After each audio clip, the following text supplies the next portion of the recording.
So we're back out at White's Mountain. We had such a fantastic time last time we were here. Well, anyway, we've got here this afternoon, set up our tent, and we've just headed out to go for a quick sneaky bushwalk, bit of a spotlight, and look who we've got here on the road. Beautiful black-headed python. Let's sneak up and get a closer look at this beautiful big snake. Oh my goodness gracious. That tells me she's not going to appreciate me touching her. She definitely knows I'm here. And look at this stunning snake. Oh, you're an angry python. Look at that, standing up on the body, warning me, back off, not happy with you right now. Oh, she's hissing at me as well. Gone completely rigid, lunging at it, going all the way. Ready to come around here. Come a bit closer. Oh, look at it, stiffening her body up, threatening me. What a beautiful snake. She's lovely. Oh god, that head is just so nice and rich. Look at the depth of the cutler in her. Oh, that's stuff. Look at that for a photo. I've not got enough of her body off the ground right now. So she could actually technically, yeah, she's got a bit of lunge capability right now. Yeah. What, lunge capability? See, whereas now that I've taken the mass of her body off the ground, she no longer has lunge capability. But as soon as I put the mass of her body on the ground like so, she can now throw her weight forward and strike. Yeah, she can strike really hard. Yeah.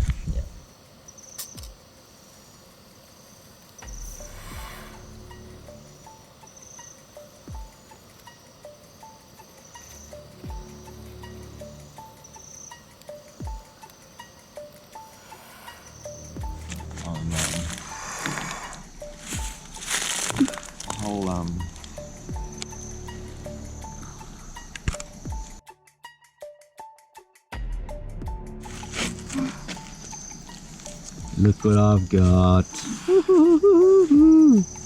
Beautiful python. Oh, angry python.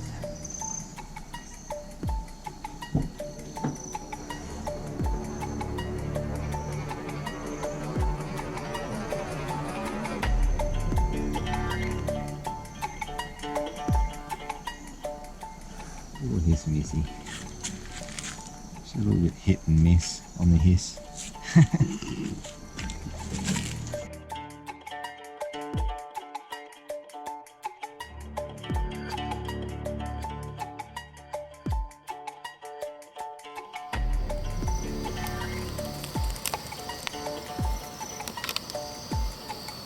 Blow in the air a little bit.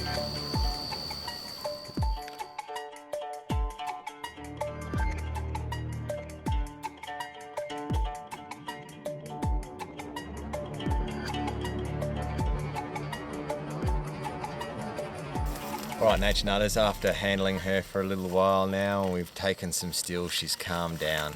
And now we can see the full splendour of this snake. She went from a big hissing, bitey, frantic mess to being quite a, I wouldn't call her docile, but she's certainly not as aggressive as she was earlier.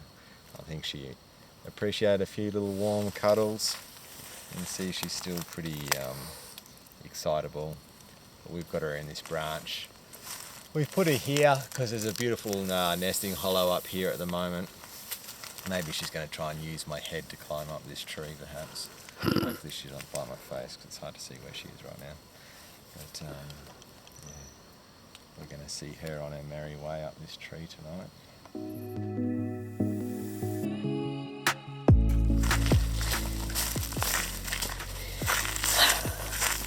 He's behind the termite. Hang on, don't do any. Alright, we've been driving down the road, Nature Nutters.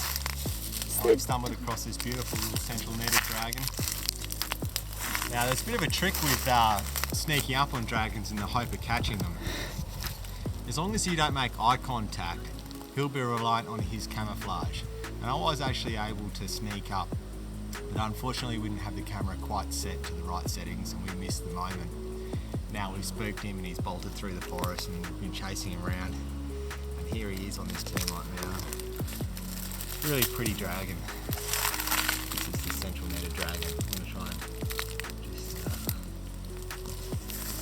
he's due a molt shortly. So he's going to shed his skin.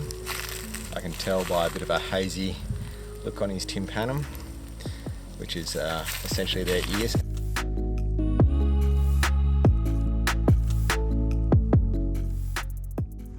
Alright guys, truck's running, we're cooling down. Sunset's just left. Mariella and I are all geared up for another awesome night's adventure. We're going to go drive through the forest now, do some more spotlighting. I'm actually really excited because just before we left, wired in some new King's 9-inch spotties and a 22-inch light bar.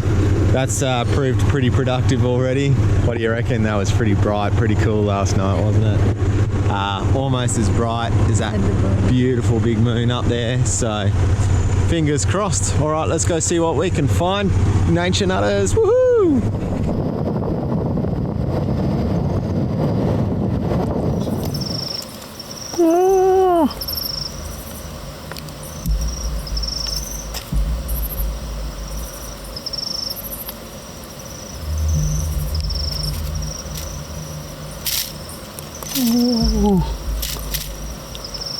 Kings?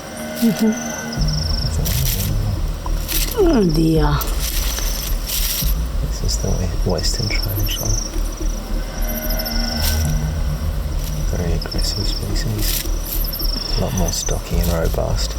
They get a little bit thicker and bigger than this, but not much. See these orange portions down her abdomen? That's actually her lungs. They're called book lungs. She'll actually, just like the whistling spider will, she'll rasp her chelicerae, which are those fang housings. All these stout little hairs, and she'll hiss and carry on. Obviously she's just envenomated it, poisoned it, killed it. And she'll take it down her burrow and just masticate it, just pulverise it with her fangs into a great big juicy ball, suck all the juice up, and then at some point, probably tomorrow night or maybe the following, she'll just spit out a old chunky ball of waste, which is just all the wing parts and the heavy keratin, the knee joints and legs and things that she doesn't really gain much from.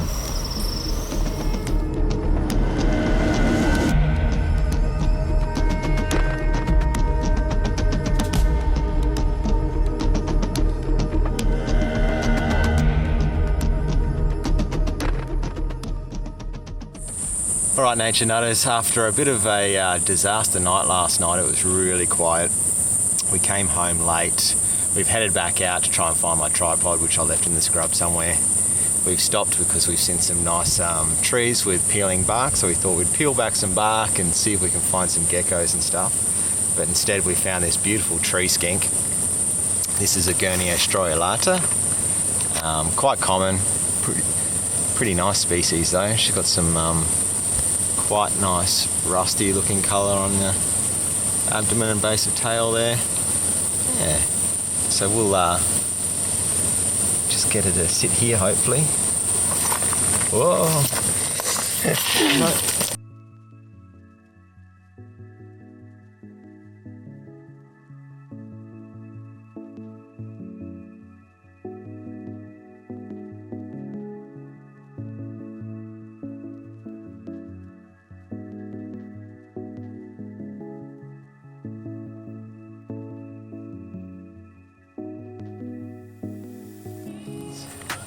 Gone between the sheets of laminate here.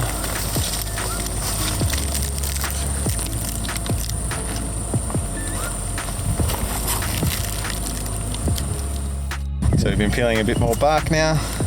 We've come across this beautiful little zigzag gecko. Got a stunning little pattern up his back. We're going to put his bit of our bark back on the tree. Just came off this big stump here, so this is Rhombifer. Beautiful gecko. Pretty nice.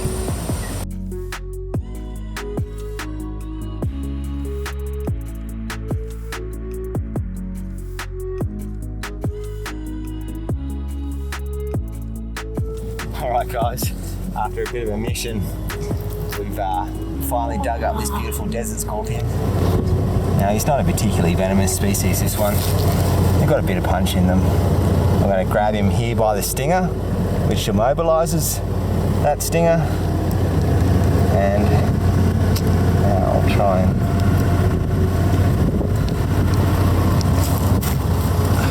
Oh my god. Look at that. Quite a thick, robust pair of nippers. Moderate sized stinger. So I'm suggesting that this species will give you a decent little sting. General rule of thumb for scorpions around the world is if they've got a thick, robust nipper, they generally rely on that to kill their prey more so than their venom. Though her venom, or her stinger, looks quite thick and robust itself. So I'm suggesting that she'd probably give me a bit of a decent sting too. She's got a really cool set of mandibles for crushing up her prey. This one looks as if she might be a bit gravid. She might be due to have some babies before too long. Wow, what a beautiful scorpion. Look at that. Oh, I really like her.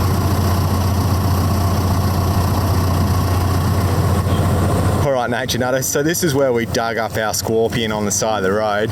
Now I found an abandoned burrow and I've put her back in there, but I just wanted to demonstrate actually how common these guys are in the dry sclerophyll forest out here.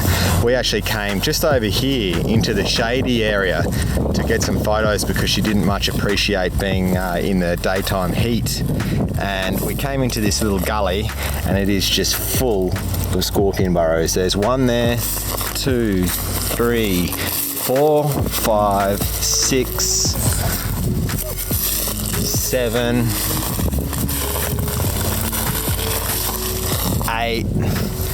This whole little trench has been dug obviously by an excavator for drainage at some point. It's just made of perfect conditions. There's 9, 10, 11, 12, 13. Don't think if you're an insect here at night you stand much of a chance. Alright, we'll move on and see what else we can find. Catch you later.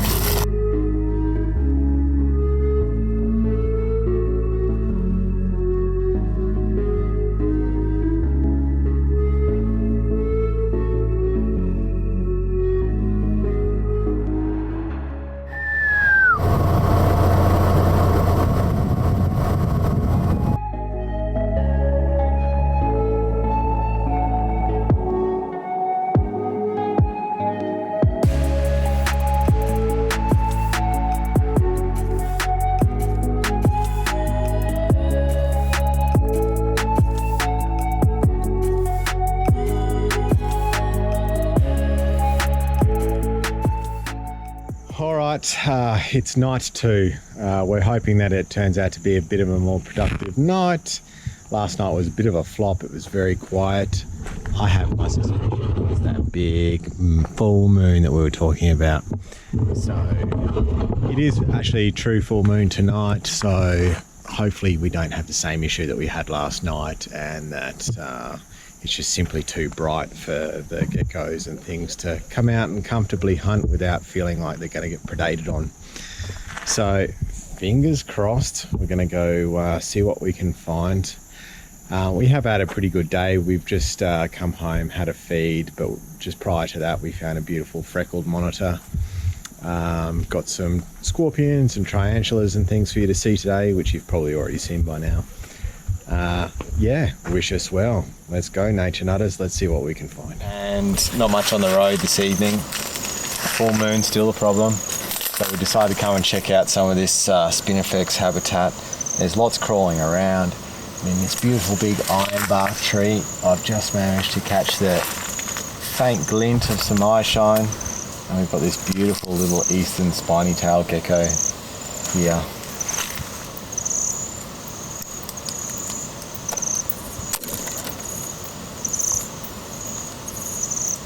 Isn't he a cutie? Some great detail. Bit hard to pick up on video, but for the obvious reason he's called an eastern spiny tail is he's got all these little beautiful spines, tubercles down his tail, 2 ridges along his back. Got some really beautiful detail in the eye, so we'll take this opportunity to get some stills and you'll see those in a moment.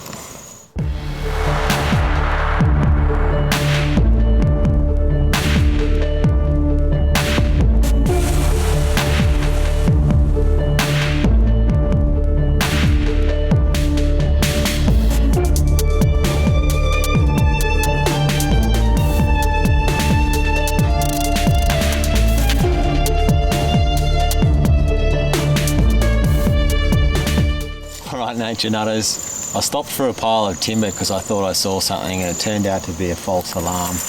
Well, anyway, I decided I'd check for some eye shine in any of the trees here, and I've just caught a glimpse of a stunning big marmorator, big velvet gecko.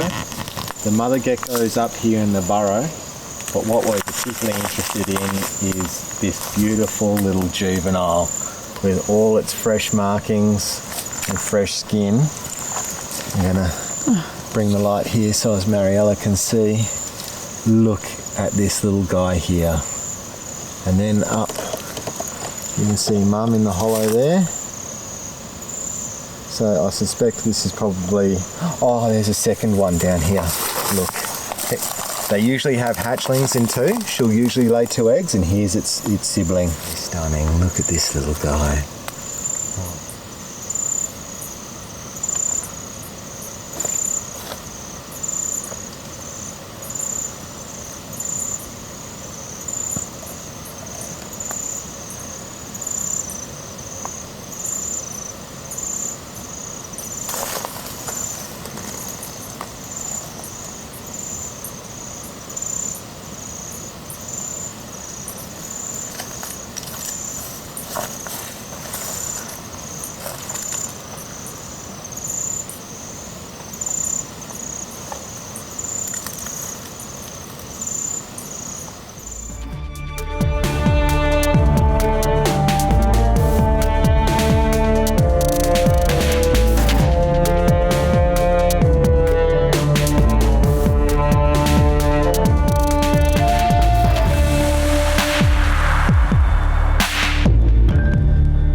Unfortunately, we had some really bad wind interference here, but as you can see, the last of the embryo was going up into the cloaca, meaning this little newborn was merely hours old, totally fresh today.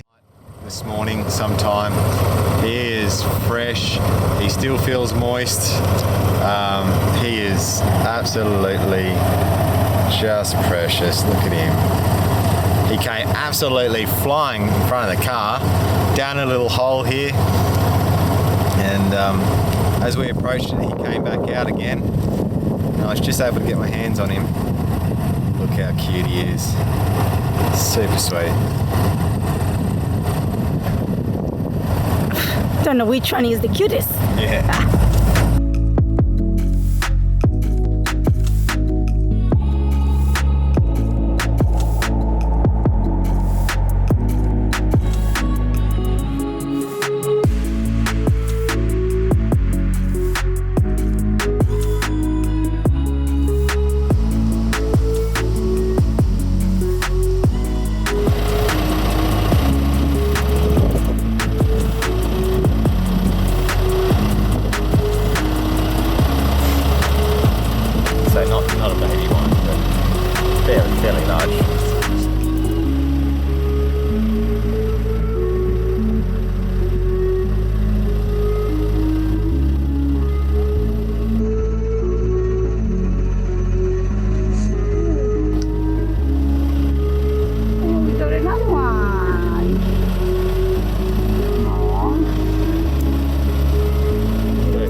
wolf spider. I saw him, recorded him. Yes. I need you to walk up behind him here, darling, a bit. Try and push him towards me. Okay. And get one shot at this thing there.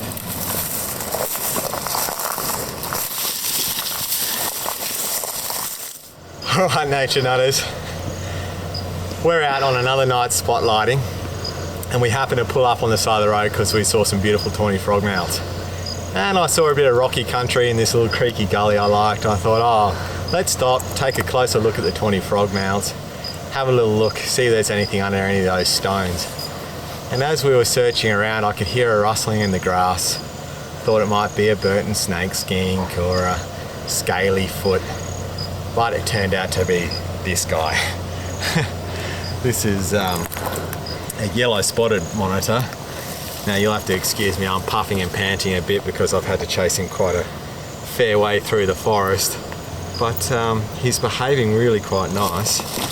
We'll take him back to the car in a minute and put the floodlight on, but he's got all these really heavy set, big, thick rear legs. These yellow spotted monitors, this is only a young one. This dragon will get probably 3 times this size. They have a tendency when feeling threatened to stand up on their 2 back legs on their tail, kind of like a kangaroo. You can see he's rhythmically moving his tail back and forth. Anyway, he's being a really lovely monitor. He was probably... He's trying to whip you, sorry. Whip your bum. Yeah, no, he's going to curl around. So anyway... Oh, it's beautiful. He's behaving nicely. I might just try and get my shirt out of the equation. Ooh. I have to be careful because he has an impressive mouthful of teeth on him. Huh. Alright, there we go. Very, very powerful animal. I've got to watch those big talons at the front. He's gonna try and use those to rasp my skin. So I have to just sort of be careful not to allow him to get grip on my skin, because if he can get purchase, he will tear me up.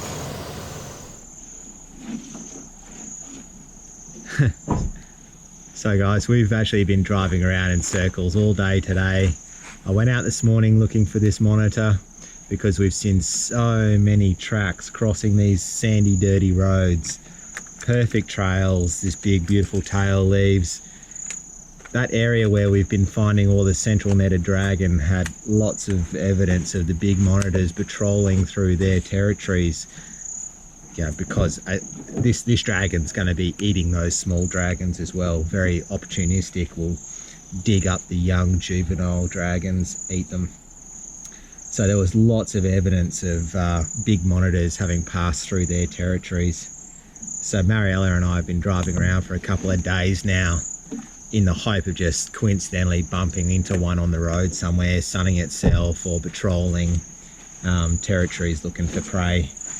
And I was starting to get a bit miffed that I wasn't finding a big monitor. Not that she's a big monitor, this is relatively juvenile animal. She'll get 3 times this size, I reckon. You'd just run the risk of getting torn to pieces. You can see the claws on her. You know, she's got 25 mil long claws on her and thick meaty legs. She'll easily just drag those claws right through your skin and just, you know, if she were to get her mouth on you as well, mouthful of serrated teeth, she would deglove one of your fingers for you, and that being strip all the skin right back down to the bone and yeah, make a right mess of your finger for you. Potentially if she got into a death roll like a crocodile would, she'd twist it right off for you too. About time, eh? About time. See, when you really provoke them, they sit and stand like this and hiss and bark at you during the day. So she'll actually get up on those big meaty back legs like that. It was a shame you were quite behind me in the forest and she was actually doing that just momentarily. You know, here she is using this big thick paddle-like tail to try and defend herself and get away from me. Yep, don't worry, she can't get to you. So you need to just pull that claw. Yeah, thank you. Yeah. Now look, these ones. Yeah, there we go. Thank you. And that's what I'm talking about. I made the mistake of putting my arm around the front side of it there. Can and you? She got me. Yeah. Not bad. She's it's dark and she's starting to get placid now. Find a nice rock. I'd like to add, actually, at no point am I doing this animal any harm. You can see I've just got a gentle grip, very open hand underneath them, just supporting her body mass. I've only got a very loose grip around her neck. So, and this is a powerful animal. This is not an animal you can easily hurt. It's quite the other way around. If I don't watch myself, I don't behave, if I make the wrong sort of move, if I don't keep my hands far enough up behind her jawline, she could easily manipulate her head sideways like that, grab a fistful of my fingers and tear me up pretty hard. I am going to be a bit naughty and try and just let go of the head for a bit. I'm hoping she might calm down a bit. Nah. Alright. Oh, I'm not gonna get. No, there's going to be a moment where I'm going to be able to let her go quietly, alright? And she's going to sit there for a sec. Okay. I will get it. I'll let you know.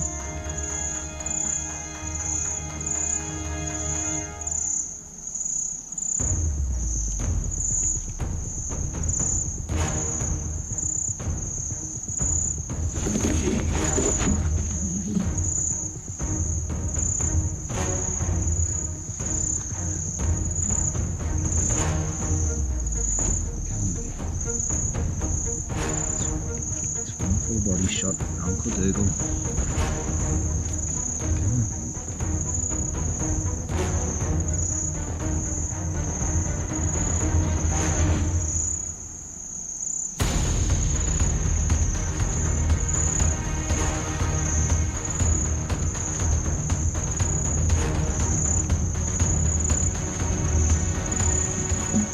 Right, so this is actually what a reptile penis looks like.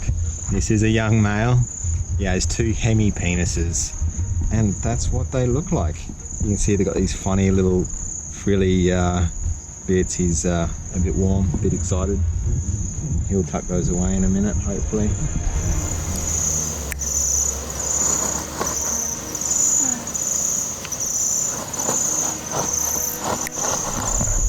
I feel so lucky to have found this guy at 7:30 at night. Obviously just going back from a day's foraging, looking for somewhere to settle down for the evening. We caught him just going through a bit of a spinifex down the edge of the creek there in amongst the Lamandra. And as I lit him up, he actually took advantage of that bit of light and ate a wolf spider right in front of me, which is just mind-blowing for me. I love stuff like that. Watching predation's awesome. And just, okay, now that we've handled him for half an hour, he's calmed down.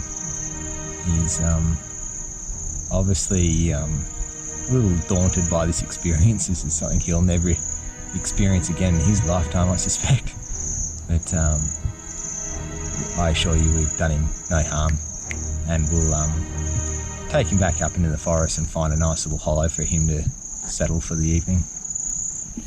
Alright guys, go to release this beautiful guy up into this tree for the evening. He'll climb up here tonight, find himself a nice place to rest. Woo-hoo! There he is, up the tree for the night, happy in bed. What an awesome night start. I'd like to just take this opportunity to thank you all for watching, and perhaps remind you to hit the like and subscribe button. That would help us out an awful lot. It is actually quite an extensive part one. There is a part two to this episode.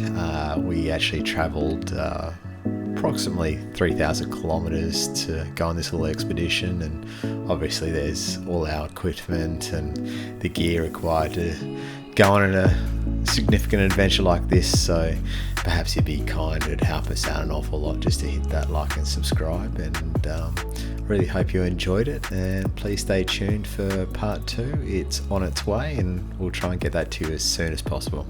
Thanks again.